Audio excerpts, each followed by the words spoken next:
네, 안녕하세요. 오늘도 저희 영화계를 들어주시는 여러분들께 감사를 드립니다. 왼편에 앉아있는 명주. 좀 기진맥진한 이명수입니다. 네, 힘내시고요. 예. 저희가 지금 녹음 2회차 오는 거기 때문에. 예. 아까 전에 좀 네. 열변을 토해서. 그리고 제 우측에 있는 스미스. 예, 안녕하세요. 그리고 저 허효식입니다. 자, 오늘 저희가 다룰 영화 2002년에 나왔던 영화입니다. 라이터를 켜라. 예. 잘 모르시는 분들이 많을 거라 생각이 돼요. 예. 오늘 시사에 같이 왔던 우리 코토요 정도 네. 잘 모른다고 하더라. 아, 예. 코토요 정도. 그러시는군요. 예, 제가 저번에 코토 요괴라고 했다가 네. 되게 혼났습니다. 커터 이거죠. 이 플롯을 쓴 거는 접니다. 왜 이 영화를 잡았느냐? 그 이유는 제가 저번 주에 예비군을 갔었거든요. 근데 제 나이가 친구들과 함께 30이거든요. 근데 극 중에 나오는 주인공의 나이도 30입니다. 네. 왠지 갑자기 이 라이터를 켜라 내용이 떠오르는 거예요. 훈련을 받다가. 그때 느꼈던 어렴풋한 봉구의 느낌을 알 것 같은 거예요. 그래서 영화를 한번 다시 볼까라는 생각을 하다가 봤는데 괜찮은 거야 생각보다.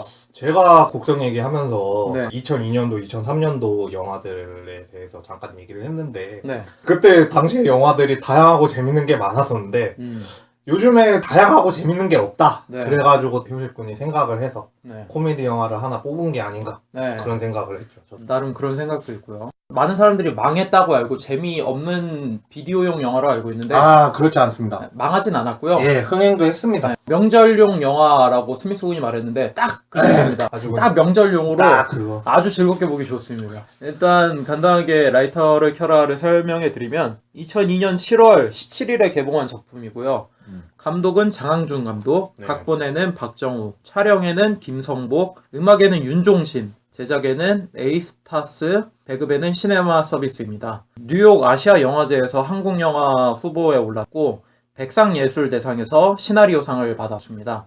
이 영화가 개봉할 당시가 2002년 7월 달입니다. 그때 어떤 영화들이 개봉했냐면 맨인 블랙 2, 마이너리티 리포트, 스타워즈 에피소드 2 등등이 개봉을 했어요. 재미없었어요. 예. 네. 근데 흥행 성적이 어땠냐면 맨인 블랙 2가 200만 명, 마이너리티 리포트가 전국에 337만 명, 반면에 스타워즈 에피소드 2가 서울에서만 50만, 그리고 생가치로의 네. 행발불명도 나왔었는데 200만 찍었었고요. 네. 그때 이 영화가 130만을 찍었습니다. 재미있는 영화들 틈바구니 속에서 굉장히 흥행을 했다고 볼 수 있을 것 같아요. 살아남았다라는 표현이 저는 더 어울릴 것 같아요. 네, 그 네, 외세 영화 속에서. 그리고 뭐 2002년도, 2003년도가 나름 르네상스라고 하긴 했지만 거품도 많이 껴있었습니다. 네, 거품도 많이 꼈었죠. 이때 개봉했던 한국 영화들이 뚫어야 산다, 해적 디스코 왕들, 긴급조치 19호, 아유 레디? 망작도 많이 나올 제가 때예요, 그거 다 사실. 설명할 수 있는데 아유레디 같은 경우에는 80억 플러스 알파 제작비를 들였다가 완전히 폭망했죠. 예. 그때 당시에 또 같이 나왔었던 게 뭔지 아십니까? 뭔데요? 성냥팔이 소녀의 재림 기억하십니까? 맞습니다. 그건 100억을 넘게 들였는데도 망했습니다. 이때가 2002년, 2003년이에요. 예. 르네상스기도 하지만 그만큼 많이 나왔어요, 사실. 거품도 많이 꼈었고. 일단 우리가 2002년에 무슨 일이 있었죠? 예, 월드컵이 네, 있었죠. 월드컵 4강. 예. 그때가 6월 마지막쯤이었죠. 그래서 그 열기가 식기 전이라 사실 영화나 이쪽이 잘 안 됐었잖아요. 근데도 불구하고 이 정도면 꽤나 흥행한 수치라는 거. 엄청나게 준수한 네. 거였죠. 그렇기 때문에 우리가 기억하고 잘 모르는 사람들도 많지만 그럼에도 불구하고 지금으로 치면 그래도 한 300만 정도 찍을 수 있을 영화가 아니었을까. 그러니까 결코 그렇게 망한 작품이 아니라는 거. 망한 학교 아니니까? 장항준 감독의 데뷔작이 흥행을 해서 차기작이 또 나오는 발판을 마련해 줬었으니까. 예.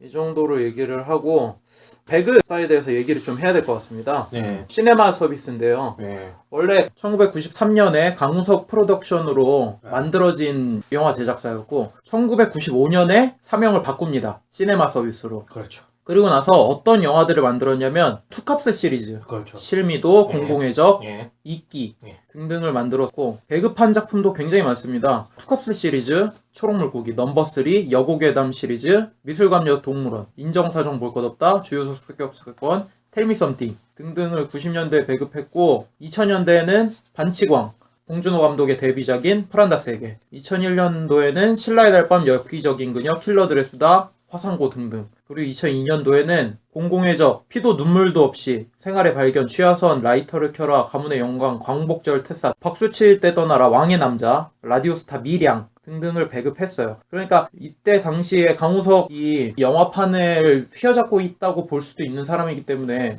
되게 많이 투자를 했어요. 사실 그렇죠. 영화에. 네. 볼 수도 있다는 게 아니라 네. 봐야 되는 거죠. 그렇죠. 2002년, 2003년도면은 제가 한창 시사에 미쳐 있을 때 그때 시네마 서비스가 지분율이 얼마까지 갈게요? 일단 우리나라 3대 축이라고만 들었는데 3대 축이 아니었어. 그때는 그래? 원탑이었어요. 아... 원탑일 때 몇 %까지 갈게요?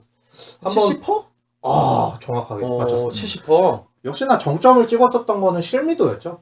실미도까지는 70%에 가까운 그런 지분율을 보이다가 2005년 네. 중반서부터 망테크를 타기 시작을 해서 CJ, 롯데 그런 데들에 밀리게 될 수밖에 없었죠. 네. 2005년에 시네마 서비스가 갖고 있던 영화 체인인 프리머스 시네마가 CJ에게 인수되면서 그렇죠. 완전 넘어갔지. 그러니까 그거를 잠깐 설명해드리면 2001년도에 사이더스가 시네마 서비스를 인수를 합니다. 이때 사이더스는 로커스 홀딩스고요. 네, 맞아요. 네, 그 이후에 CJ 엔터테인먼트에서 인수를 또 다시 한 거예요. 그러다 보니까 시네마 서비스가 자연스럽게 CJ 엔터테인먼트에 편입이 돼버리는 그런 상황이 되면서 배급사가 3개, 4개 정도로 축약돼 버리는 그런 상황까지 오게 됐죠.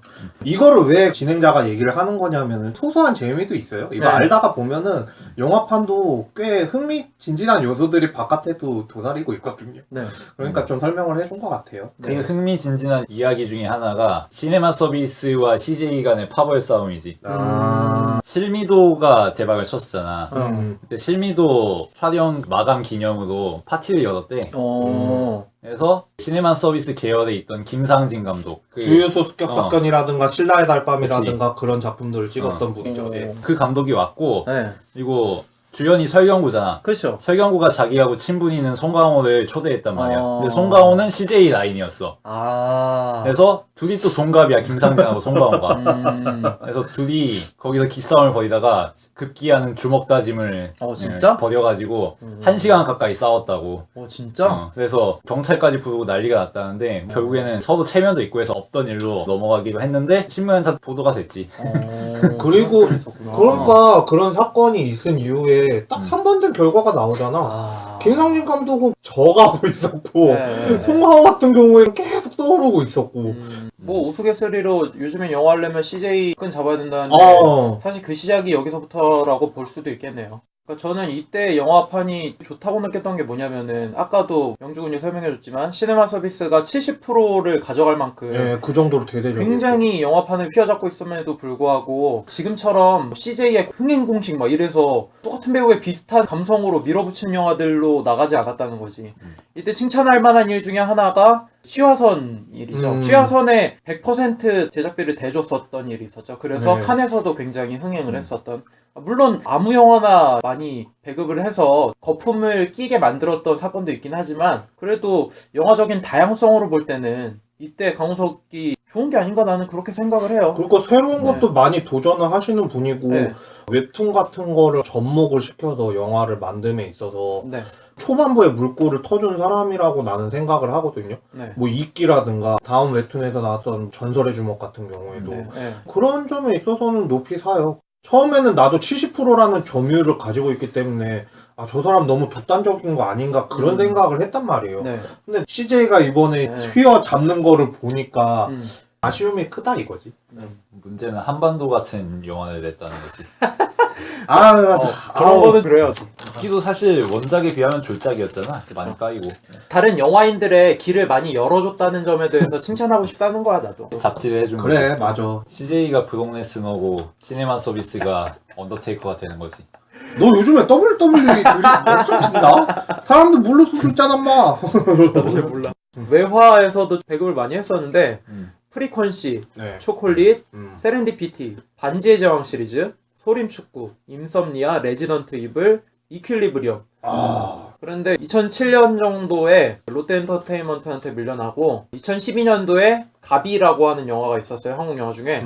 그 영화로 확실하게 이제 주춤하더니 2013년도에 강우석이 파이브, 깡처리, 전설의 주먹 등등으로 점점 내리막을 걸으면서 역사의 뒤안길로 사라지는 아니 저는 더5 재밌게 봤습니다. 근데 70만 찍었고요. 근데 깡처리 같은 경우에는 네. 그거에 너무 밀린 거예요. 완득이. 깡철이는 흥행은 했습니다. 흥행은 했는데 그러나 이동준 평론가가 별점을 완전 폭탄을 줘버려가지고 영화는 수다다 그 프로그램에서 나도 그 정도로 심하게 까는 거는 처음 볼 정도로 나도 좀 느꼈었던 게 뭐냐면은 감독이랑 이야기를 하다가 이점준 감독을 보내고 그 다음에 별점을 매겼는데 나도 그거 좀 기억이 난다. 그때 이점준 작품이 별로 없었거든. 감독까지 인터뷰를 했는데 그 정도로 작품이 그래서 근데 흥행했어요 이거 생각보다. 관객수 찾아보니까 손익분기는 넘겼더라고요. 아, 나 전설의 주먹 저 다음 웹툰에서 완전 재밌게 봤던 웹툰이었거든요 그게. 진짜 재밌게 봤다니까?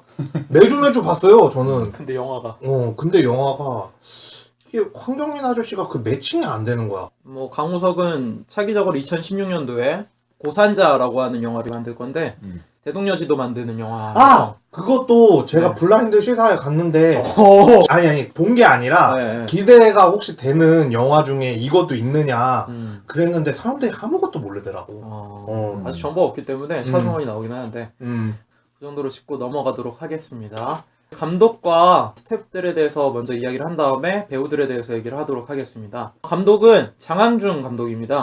라이터를 켜라, 불어라 봄바람 정도를 연출을 했고 각본은 박봉건 가출의 사건이라는 영화로 데뷔를 했습니다. 드라마는 사인, 드라마의 제왕 연출을 했고 특이한 사항으로 앞으로 펼쳐질 무한도전의 에피소드 중 하나인 무한상사 액션 블록버스터에 대해서 연출을 할 거라는 이야기가 있어요. 예고편이 나왔었어요. 네. 이분은 어렸을 때 굉장히 부잣집 도련님이라고 하더라고요. 운전기사도 당연히 있고 과목별 과외 선생님도 있을 정도였는데 이 사람이 아빠한테 썰매 타고 싶다고 썰매 좀 사달라고 그랬더니 그때 당시에 70만 원 정도 되는 수제 명품 썰매를 사줬다고 그러더라고요. 그리고 또 웃긴 게 식목일날 묘목을 사야 된다고 학교에서 500원씩 가져오라고 했는데 장항준이 엄마한테 나 500원 가져가야 된다고 식목일이라서 근데 엄마가 그냥 가라는 거예요. 그래서 왜 나 가져가야 된다고 그러니까 그냥 가라고 그래서 갔대요. 그리고 수업 듣고 있는데 애들이 갑자기 창문을 보면서 우와 막 이러는 거야. 그래서 뭐지 하고 딱 봤더니 아니 묘목을 트럭에 다 싣고 오는 거야. 그 나무에 양동이마다 장항준 기증 그렇게 기증을 할 정도로 겁나 부자였대요 어렸을 때. 청년기 시절이 좀 망하긴 했었다고. 그리고 어렸을 때 재밌었던 에피소드가 자기가 스토리를 지어서 친구들한테 이야기를 굉장히 잘해줬대요.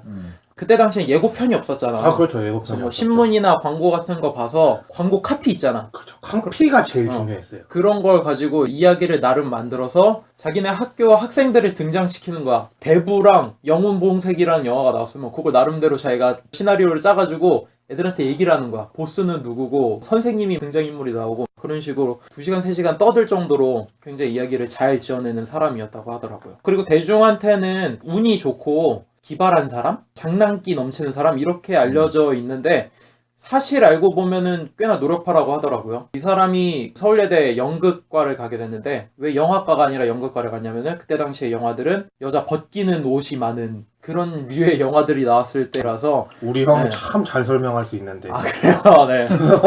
그래서 연극과에 지원을 해서 공부를 했는데 그때 당시에 서울예대가 전국 대학 중에서 도서관에 책이 가장 많을 때라고 하더라고요. 책도 많았고 우리나라의 3대 대학 중에 하나였지. 그러니까 연영가 기준으로 했을 때 예능 프로그램 같은 데 보면은 군기가 셌다고 그런 얘기도 많이 하더라고. 그래서 본인이 스스로 너무 재밌고 공부하고 싶어서 도서관의 모든 대본을 다 읽어봤대요. 책도 거의 다 읽어보고. 그리고 나서 취업을 하려고 그러는데 자기는 영화를 해야 되니까. 근데 과는 연극이니까. 그래서 영화과 교수님을 2-3번 찾아가서 취업시켜달라고. 근데 될 리가 없잖아. 그래서 영화과 교수의 사모님한테 찾아가서 부탁할 정도로 열정적이었다고 하더라고요. 그렇게 해서 결국 취업을 합니다. 영화 제작하는 곳에 가서. 근데 3-4개월 만에 망합니다. 제작소가. 우여곡절도. 그래서 뭐 어떻게 할 수가 없는 상황인데 아주 운 좋게 선배가 방송국 FD로 자리를 어떻게 마련해서 들어가게 됩니다. 근데 이때 FD가 굉장히 들어가기가 어렵다고 하더라고요. 국장 백이 있어도 들어가기 어려울 정도로. 그래서 FD로 들어가는데 그때 당시에 각본을 쓰는 사람이 너무 압박이 시달려갖고 자리를 공석을 내버립니다. 갑자기. 근데 나름 미리 준비되어 있던 장항준이 비어있는 자리에 자기 아이디어를 내는데 이게 우연히 된 거야. 그래갖고 그 방송이 굉장히 잘 돼서 인터뷰를 하게 됩니다. 굉장히 유망한 사람이라고. 근데 망했던 제작소에서 실장이 전화를 합니다. 장항준한테. 야, 너 나랑 영화 한번 만들어보자. 그래서 아니 당신 실장인데 어떻게 만드냐고. 그래서 아니라고 지금 회사 망해갖고 나 혼자 독립해서 영화 차린다고. 그렇게 해서 장항준이 자기가 받고 있는 월급의 10분의 1 정도만 받고 이 영화 제작한 대로 뛰어듭니다, 다시. 왜냐면 영화를 너무 하고 싶어서. 그렇게 해서 처음 만들어진 각본이 바로 박봉건 가출 사건입니다. 그러니까 영화판은 고학력자들의 무덤이라고 불릴 정도로 데뷔가 어렵잖아요. 특히 첫 각본도. 어려워요. 근데 이 사람이 나름 운 좋게 이렇게 다 된 것 같은데 꽤나 나름대로 준비를 했고 그 와중에 첫 각본이 백상예술대상에서 각본상 후보. 괜찮은 길을 걷다가 결국에는 데뷔까지 하게 되는. 대중에는 우스운 모습으로 알려져 있어요. 아내가 김은희 작가잖아요. 아, 그렇죠. 드라마 사인, 유령 3데이즈, 그리고 얼마 전에 굉장히 흥행했던 시그널까지 유능한 아내한테 얹혀 사는 운 좋은 남편의 이미지로 되어 있는데 사실은 굉장히 노력하는 사람이고 그런 사람이라는 거. 예. 그거 좀 얘기할 필요가 있을 것 같아서. 아, 지금 진행자가 박수 칠 만큼 아니야. 설명을 잘 해주셨는데, 네. 그러니까 요즘에는 예능 이미지로 많이 나와가지고 안타까운 면도 없지 않아 있었어요. 사실은 영화 감독 중에서 예능으로 물꼬를 틀어준 사람이 또 장항준 감독이라고 저는 생각을 해서 특히나 좀 이따가 얘기할 윤종신 패키지로 많이 나왔었어요. 그러니까 그런 사람들이 있어요. 요즘에 나오는 복만대 감독 같은 경우도 사석에서는 진짜 재밌는데 예능판으로 끌고 나오면은 잘 못해. 그런 부류 쪽에 속하시긴 했는데 네. 이분이랑 지구를 지켜라를 찍으셨던 장준환 감독 두 분이 신예 감독으로 그때 당시에는 유명했었죠. 네. 그러니까 지금 영화 쪽에는 사실 두 편밖에 없어요. 불어라 봄바람은 망했고 다른 쪽으로 옮겨가긴 했는데 굉장히 노력하는 사람이었다는 거를 어필하고 싶어서 길게 읊어봤습니다. 장항준 감독님께 메일이라도 써볼까봐 이렇게 설명해주는 애들이 있었다. 네. 음악에는 독특하게 윤종신입니다. 네. 어떻게 윤종신이 영화 음악을 맡게 됐는지는 경로는 잘 모르겠지만 중요한 건 장항준이랑 굉장히 절친이에요. 네, 엄청난 절친. 네, 라디오 게스트로 프로그램을 맡은 경험도 있었고 장항준이 신혼집에서 굉장히 못 살 때였다고 하더라고요. 그래서 집에 친구들 초대를 많이 했는데 그때마다 윤종신이 살림거리를 싸서 갖다 줬다고. 그리고 술 먹고 나서 돈 없으니까 택시비 맨날 주고 하여튼 굉장히 절친이라고 하더라고요. 그러다 보니까 윤종신이 참여하게 됐는데 이 영화에서 나오는 OST들이 나름 퀄리티가 있습니다. 왜냐하면 이 OST에 참여한 아티스트들이 꽤나 지금 이름이 있는 사람들이에요. 일단 유희열. 윤종신, 유희열, 김광진, 하림. 아이고 김광재, 하림. 아이고. 그래서 그런지 생각보다 이 영화가 그냥 우습게 볼 만한 음악들이 아니에요. 특히 유명한 음악으로는 담배 한 모금이라고 하는 노래가 있고요. 맨 마지막에 OST. 나오는 이제 네. 그거죠. 그리고 노래 듣다 보면은 박진감 넘치는 상황 나올 때 나왔던 OST가 있는데 스펙타클 라이프라고 하는 음악이 있는데 이 음악 꽤 괜찮아요. 나중에 시간 되시면 유튜브에서 들어봐도 또 괜찮을 것 같고 또 재밌는 OST가 있습니다. 뭐냐면 어느 예비군의 편지. 여기서는 유희열이 노래도 부릅니다. 이 노래가 굉장히 재밌는 게 이 영화 보다 보면은 이등병의 편지 같은 하모니카 소리가 나와요. 딴딴딴딴. 아 근데 그게 좀 딴딴딴 이거잖아 원래. 근데 이게 중간에 멜로디가 탁 꺾여버려. 꼬여 이게 그러니까 하모니카로 나오는데 사실 이게 노래로 다 불렀어. 가사가 뭐냐면은 되게 웃겨. 이등병의 편지가 원래 집 떠나와 열차 타고 이거잖아. 근데 이거는 가사 내용이 재밌는 게 진짜 예비군이 쓴 것 같아. 집 떠나와 버스 타고 어디로 가는지 오늘 하루는 나라의 몸을 맡기련다. 우리 동네 지켜보련다. 부모님께 꾸중 듣고 서러운 아침은 반갑지 않은 한 동네 친구를 만나면서 힘든 하루 고된 날을 예고한다. 이게 영화로도 굉장히 잘 맞고 센스 있어요. OST 자체가 참 생활 밀착형이라고 느껴졌죠. 굉장히 윤종신스럽고 그리고 참고로 담배 한 모금이라고 하는 노래는 윤종신이 불렀는데 이때 당시에 굉장히 미성이 꺼지지 않을 때였어요. 사실 윤종신이 미성으로 유명했잖아요. 환생이라는 노래로. 그래서 이 노래 들어보면 윤종신의 목소리가 이랬었나 싶을 정도로 굉장히 미성인데 노래도 굉장히 신경을 많이 써서 지금 듣기에도 나쁘지가 않습니다. 촬영에는 김성복 감독입니다. 옛날부터 지금까지 우리나라 영화판 휘어잡고 계신 분이세요. 우레메, 기쁜 우리 젊은 날, 철수와 만수, 이야. 나의 사랑 나의 신부. 오. 그리고 이제부터 좀 유명한 작품들이 나옵니다. 야, 그 전 작품도 다 유명했어. 더 유명합니다. 접속, 쉬리, Tell Me Something, 공동경비구역 JSA, 엽기적인 그녀, 공공의 적, 실미도, 이끼까지.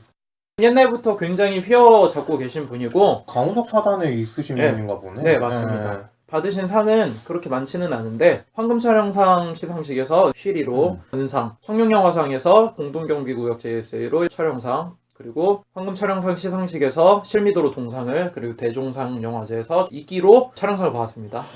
그리고 장항준이 각본으로 영화판에 발을 디뎠음에도 불구하고 자기 데뷔작은 본인이 쓴 각본이 아니에요. 그래서 굉장히 불안해하고 어려워했다고 하더라고요. 자기 얘기가 아니니까. 각본이 어떤 분이냐면 박정우라고 하시는 분인데, 나는 소망한다 내게 금지된 것을, 주유소 습격 사건, 신라의 달밤, 라이터를 켜라, 광복절 특사. 김상진 사단인데? 그렇게 네. 들어보면. 근데 이분이 연출도 하셨는데 굉장히 망했습니다. 뭔데요? 바람의 전설, 연가시. 바람의 전설 이성재랑 박솔미 나왔었던 거다. 네. 그때 댄서의 순정이랑 네. 그것 때문에 좀 네. 그랬을 거다. 좀 예. 비슷했는데 아쉬워. 연가시도 새록새록 갑자기 떠오르기 시작하네요. 제 네. 머릿속 데이터베이스가. 네. 하여튼 이게 장항준 감독이 신인이긴 하지만 나름 옆에서 많이 서포트를 받았어요. 시네마 서비스에서. 그리고 배우들 이야기를 해보도록 하겠습니다. 이제 배우들. 일단 주연의 김승우, 허봉구 역할을 맡았죠. 네. 이분의 필모그래피를 읊어드리자면 장군의 아들 1, 3, 쌍칼 역할로 나왔었고, 고스트맘마, 꽃을 든 남자, 역전에 산다, 불어라 봄바람, 해변의 여인, 연애 그 참을 수 없는 가벼움, 포화 속으로 등등에 나왔습니다. 장군의 아들의 오디션을 봐서 네, 그렇죠. 데뷔를 했었죠. 네네. 쌍칼로 꽤나 인상적인 연기를 했지만 묻혔어요. 그러다가 드라마로 많이 유명했죠. 네. 신데렐라나 네. 귀공자 이미지스러운 걸로 많이 유명해졌었는데, 고스트맘마나 꽃을 든 남자 같은 아, 연기로 예. 어리버리한 연기였는데, 이 영화에서 허봉구 역할을 맡으면서 아주 정점에 꽂혔죠. 영화 중에서 제일 정점인 게 라이터를 켜라인 것 같아요. 제 생각에. 저도요. 연애 그 참을 수 없는 가벼움, 이거를 명주랑 같이 시사에서 봤었잖아요. 네. 지금은 고인이신 장진영. 장진영 씨랑 같이 나왔는데, 저는 이거 굉장히 재밌게 봤거든요. 저도 잘 네. 보긴 했어요. 그런데 김승우의 역할보다도 장진영의 역할이 부각이 되다 보니까 네. 묻혀버린 거 없잖아 있어가지고. 그리고 이 연애 그 참을 수 없는 가벼움에서 김승우가 여태까지 내가 봤던 모든 찌질한 남자 중에 최고 찌질남을 연기했었거든. 예. 하여튼 거기서 인상적이었고, 대중적으로는 군복무 중에 이미연 씨와 결혼했던 걸로 유명하죠. 그때 이미연이 최고 탑스타였는데 그렇죠. 신인 배우인 김승우가 결혼을 했다는 사실이 알려지면서 그렇죠. 유명해지고, 96년에 영화 고스트맘마로 최진실 씨와 같이 나오면서 쭉 유명했다가 이혼을 하고 지금은 김남주 씨와 재혼해서 잘 살고 있겠죠 뭐. 근데 예전 작품들을 안 봤으면은 지금 생각하고 있는 거 그걸걸? 예능 프로그램 승승장구의 MC 아니었냐. 그리고 두 번째는 김남주 남편 아니냐. 네, 하여튼 허우대 멀쩡하고 얼굴은 부티 나는데 부실한 어리버리한 역할을 굉장히 잘하는, 뭔가 좀 이상해. 라이터를 켜라까진 진짜 괜찮았거든? 네. 근데 불어라 봄바람을 찍는 순간서부터 진짜 바람에 날려서 날아갔어요. 진짜로. 나 진짜 놀랬다니까? 어떻게 그 김정은이 레지로 나왔었잖아요. 그 다방 레지로 나왔었는데 어떻게 그렇게 시원하게 말아먹을 수가 있었을까? 나는 아직도 좀 미스테리긴 해요. 저도 그거 봤지만 실드 치기가 치기가 좀 어려워요. 예. 네, 하여튼 그 다음 배우는 양철곤 역할을 맡은 차승원입니다. 차승원을 우리 영화계에서 처음 소개하고 있어 지금. 너무나 나 감격스러운 순간이야. 내가 굉장히 좋아하는 배우거든요. 전작으로는 해가 서쪽에서 뜬다면, 세기말, 리베람의 신라의 달밤, 라이터를 켜라, 광복절 특사, 선생 김봉두, 귀신이 산다, 혈의노, 눈에는 눈, 이에는 이, 구름을 벗어난 달처럼, 하이힐, 그리고 아까 말씀드렸던 고산자, 대동여지도에 나올 예정입니다. 이분은 사실 모델로 유명했죠. 그렇죠. 모델이죠. 80년대 말에 패션 모델로 탑스타로 확 찍었다가 연기 쪽으로 옮겨오신 분이시고, 지금은 사실 예능으로 많이 알려지기도 했어요. 그렇죠. 네, 삼시세끼 어촌편. 어촌편도 어촌편인데 레전드는 그거죠. 무한도전. 무한도전 연탄이죠. 야, 나 그거는 자양강장제를 나중에 달라고 그러잖아요. 그 애처로운 눈빛. 잊을 수가 없어요. 홍철이 나와가지고. 말 좀 그만하라고 입 다물라고 막 그런 거. 근데 무한도전이 나왔을 그 시점이 제 기억으로는 김봉두 찍고 나서인 것 같아요. 제 기억으로는. 드라마 하나 찍을 때 그거를 한 것 같은데, 어쨌든 간에 제가 봤을 때는 터닝 포인트가 김봉두라고 생각을 하거든요. 라이터를 켜라 때는 아니었고, 김봉두 때서부터 연기력을 인정받아서 저는 그렇게 간 걸로 기억을 하거든요.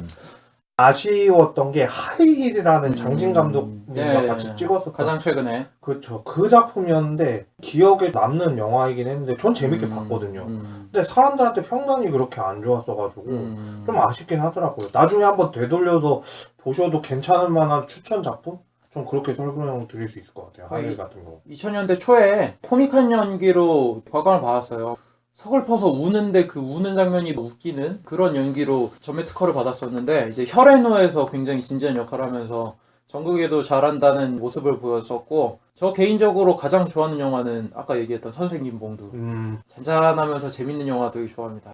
아쉬운 거는 2010년도 이후에 사건이 있었잖아요. 친자 소동도 있었고, 친자 소송이라든가 네, 그런 거. 그 아들이 사고를 치는 뭐 그런 일도 그런 좀 있었죠. 있었어요. 그럼에도 불구하고 좋은 멘탈로 잘 이겨내고 오히려 대중들한테 사랑을 받게 되는 30세끼로 이번에 고산자 이게 잘 됐으면 좋겠어요. 원래 이분이 사극을 안 하겠다라고 얘기를 했었다라고 너무 고생스러워서 안 한다 그랬나? 근데 이거 고산자 대동여지도 각본 보자마자 아 이거 꼭 해야겠다. 김정호 역할을 맡는 거거든 차승원이. 근데 굉장히 마음에 들었다고 하더라고요. 그래서 좀 기대해 봅니다. 네, 혈앤호 때 처음 사극 찍었었는데 김대승 감독이라고 그때가 처음 사극이었는데 그때 꽤나 고생 많이 했지. 심각한 장면들이 많아서 근데 뭐 김정호 가지고 얘기할 게 있나? 글쎄 나도 잘 모르겠어. 그러니까 대동여지도 만드는 여정? 뭐 그런 대동여지도 직접 발로 다니면서 안 만든 거라는 게 이미 다 밝혀졌는데 뭐. 나도 모르겠어. 뭐 이거 픽션으로 나갈 수는 있지 완전. 야 픽션으로 좀 한다고 그래. 근데 문제가 김정호에 대해서 흔히 알려져 있는 게 직접 전국 방방곡곡 발로 돌아다니면서 지리를 측량해서 직접 자기가 지도에 그렸는데 국가의 미움을 받아서 옥사를 했다 이런 건데 이게 문제가 식민사관이거든. 일제시대 때 날조된 거란 말이야. 그러니까 이게 픽션으로서는 재밌는 스토리인데 이걸 그대로 쓰면은 논란이 될 거란 말이지 당연히. 역사 고증 같은 거. 근데 강호석이 만들 거라 나도 기대는 안 돼. 애초에 뭐 이게 논란 따지기 전에 지금 강호석이 만들 거는 기대가 안 돼. 다음 배우로 넘어가도록 하겠습니다. 국회의원 박용갑 역할을 맡은 박영규. 영화 필모만 읊어드리자면 벌써 없네. 서울 무지개, 주유소 습격 사건, 보리울의 여름, 남자 사용 설명서 등에 나왔습니다. 영화 필모는 사실 얼마 안 돼요. 영화 필모는 안 되고 드라마랑 드라마. 시트콤을 얘기하셔야죠. 원래 이분은 성악가가 되는 게 꿈이었다고 하더라고요. 뭐 유명하지만 근데 좀 사정이 안 돼서 술집 웨이터나 책 외판원 등등을 하다가 경제 사정이 어려워서 그랬다가 서울예전에 입학해서 연극으로 나가게 됐죠. 근데 오태석이라고 하시는 분이 있으신 거예요. 옛날에 되게 유명하신 분인데 이분 밑에서 13년 넘게 보내시다가 너무 고생해갖고 폐결핵에 걸렸다고 하더라고. 아이고. 그리고 거의 죽을 뻔했었는데 다행히 잘 살아냈다고. 활동 초기에는 신사 이미지, 로맨틱한 남자 뭐 이런 이미지로 나왔었는데 카멜레온이 나오지. 대표가. 카멜레온 이게 나오지. 나름 대박을 쳐서 행사를 굉장히 많이 다뤘다고 하더라고요. 대표격이죠. 네. 그랬다가 소식이 뜸했다가 98년도에 순풍 산부인과에 나옵니다. 인생작이죠. 네. 여기서 스타트를 끊으신 것 같아요. 그리고 나서 똑살, 똑바로 살아라 2003년도. 시트콤. 2004년도에 해신에 나오십니다. 근데 해신에 나왔는데 연기를 굉장히 잘했는데 이미지가 아직 코믹한 이미지잖아. 그게 좀 그래서 사람들이 의아해했는데 이때 안타까운 사건이 일어나죠. 아드님이 교통사고로. 그래서 좀 안타깝긴 했죠. 그래서 거의 은퇴를 선언하고 캐나다로 떠났었는데 2010년도에 주유소 습격 사건 2로 복귀를 하십니다. 그런데 안타깝게 오로라 공주에 나왔어요. MBC 1일극 아주 유명한 막장이죠. 뭔가 좀 잘못 보이셨는지 중간에 갑자기 없어진 거야 자기 역할이.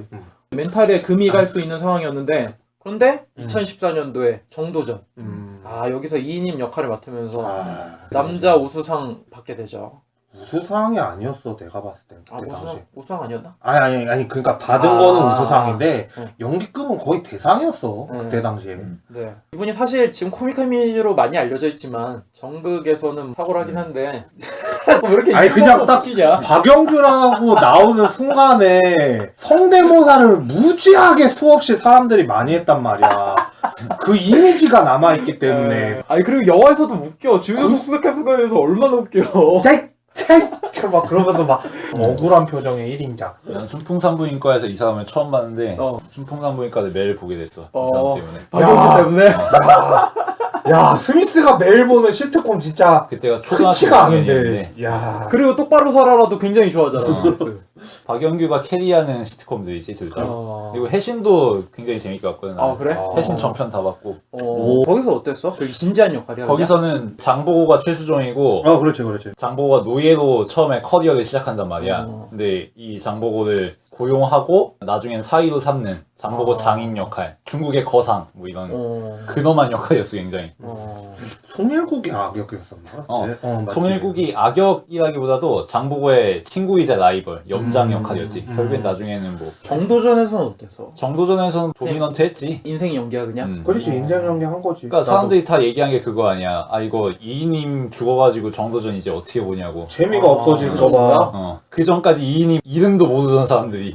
그러니까 이인임이라는 역사적 인물도 전혀 모를 상황이었잖아. 그러니까 조재현 아저씨한테 진짜 죄송한데 그분보다도 이인임 역할이 더 임팩트가 세서 오히려 정도전이 묻힌 게 아닌가. 네. 오히려 드라마 제목을 이인임으로 바꿔야 된다라는 의견도 물론 이인님 죽은 게 전반부였고 이후에 한참 분량이 남았었는데 그 이후에는 최영하고 정몽주를 비중을 주면서 다시 극이 재밌게 돌아가긴 했지. 아 그리고 남자 사용 설명서 네, 나왔었는데 네. 아 이게 참 재밌었는데. B급 영화 중에서도 그래도 되게 코믹하고 그 비디오를 파는 역할이었잖아. 그거 어쩌면 그렇게 어울리냐. 어쩌면 그렇게 어울리냐. 야, 나 진짜 보면서 그러니까 남자를 잘 홀리는 방법을 알려주는 그런 거 비디오를 파는 알려주는 역할. 건데 진짜 약 파는 역할이지. 진짜 잘 맞아. 비디오 하는 게 50만 원.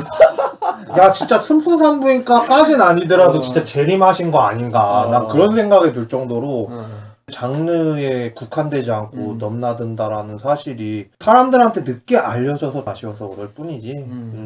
고난이 많으셨던 분이야. 그러니까 자기가 네. 하고 싶은 것도 많이 못했고 노력했지만 폐병으로 막 40kg까지 떨어지는 40kg 초반대까지 떨어졌다고 하더라고. 죽을 뻔하고 이혼도 2번 하시고 재혼도 하시고 아들도 죽고 너무 인생에 고난이 많으신 분인데 앞으로는 우리들한테 주는 행복만큼 많이 웃으셨으면 좋겠고 맞습니다. 그리고 의리도 많으셔서 김병욱 사단이었거든. 뭐 거침없이 하이킥 시리즈라든가 뭐 그런데도 카메오로 한 번씩은 또 출연을 해주시더라고. 그래서 웬만해선 그들을 막을 수 없다 해서 카메오로 한 번 나와서 신구와 일기토를 하는 역할을 1대1 일기토. 그러니까 웬만해선 그들을 막을 수 없다 해서 신구가 노망난 민폐 할범 이런 역할이란 말이야. 근데 순풍산부인과의 박영규하고 콜라보를 이룬 거지.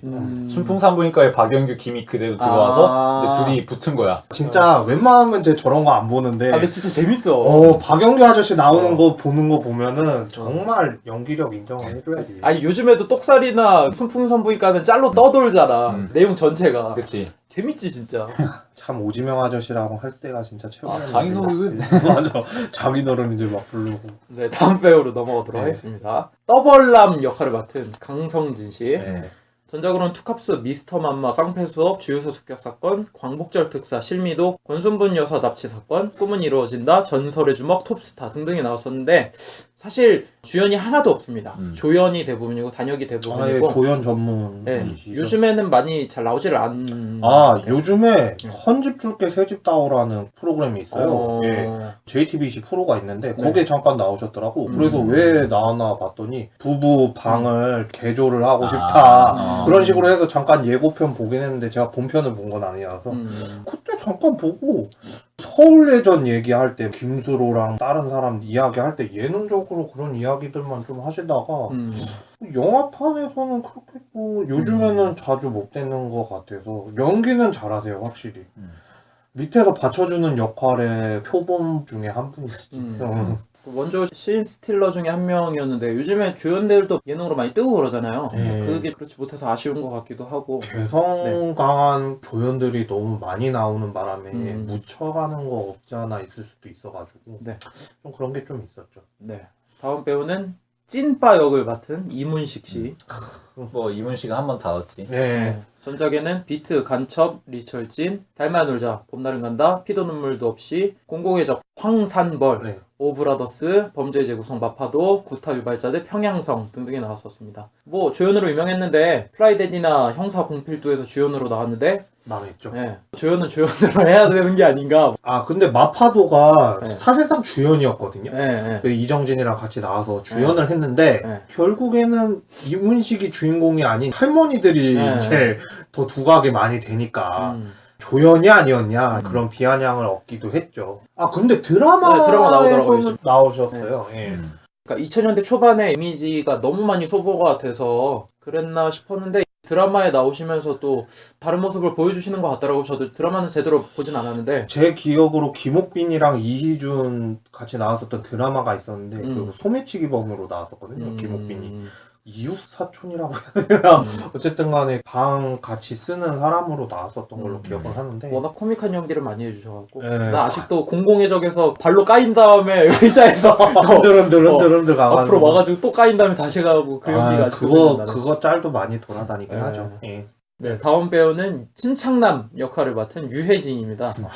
네, 전작으로는 주유소 습격 사건, 신라의 달밤, 공공의 적, 광복절 특사, 해안선, 왕의 남자 타짜, 이장과 군수, 전우치 이끼, 부당거래, 미쓰고, 감기, 소수의견, 해적 급기수사, 베테랑 등등이 나왔습니다. 네, 베테랑 유해진도 다 넣었지. 네, 베테랑 때도 했었고요. 네. 유명했었던 거는 김혜수나의 연인 그런 것도 좀 있었죠. 지금은 고현정이랑 사귄다고. 아 그래요? 네. 아 그건 또 처음 들었네요. 그 저는. 미쓰고에서 주연으로 나왔잖아요. 네. 2012년도에 나왔었는데 잘 됐었나봐요. 그래서 2013년도에 사귄다는 오피셜이 뜨더라고요.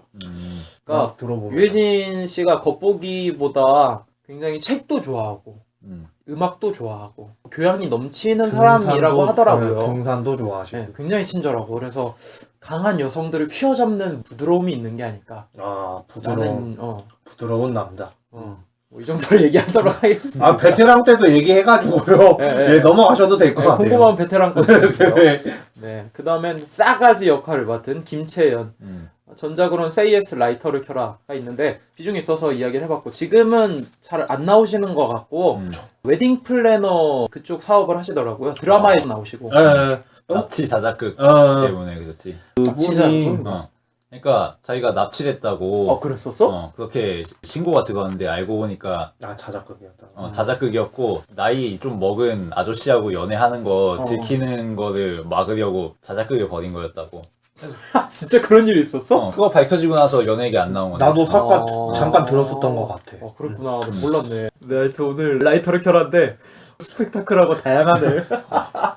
아니 코미디 영화라서 재밌는 게 아니라 스펙타클한 비하인드 스토리 때문에 말이 많이 나온 게 아닌가. 납치 자작극에 배우 감독 주먹 다짐에 이혼해 뭐 여러 가지 무슨 연애가 엑스파일 얘기하니 우리? 그래서 박영규 아저씨 이야기만 나오고 나는 정훈이가 성대모사 한 거 처음 봤다 나 오늘.